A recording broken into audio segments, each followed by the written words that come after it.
Some of you maybe traveled for the holidays, or some of you are maybe still out of town. But we are in the Pacific Northwest. But you can divide even this land into sublands. So you have different counties, you have different cities, and even within cities, you have different quadrants. And if you think of these different things, sometimes the world divides over these things. We have rivalries. So, even in football and stuff, you've got UW and Oregon, and they had their game yesterday, and Washington didn't win.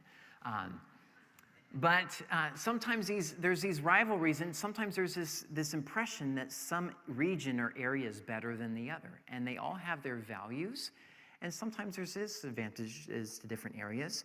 But God created this world, and he created it good. And so every region, every place has value to God.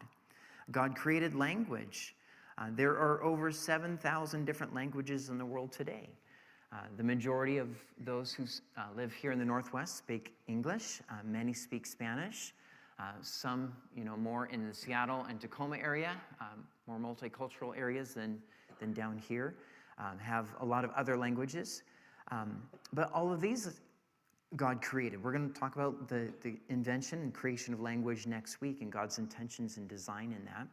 And then we have families, many different last names and clans or tribes, and then ethnicities.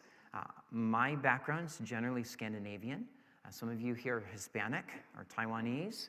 There's different people from African countries and elsewhere in the world. And again, in a fallen world, these can be points of contention or division. But God's intent for all of this is for there to be collaboration and appreciation.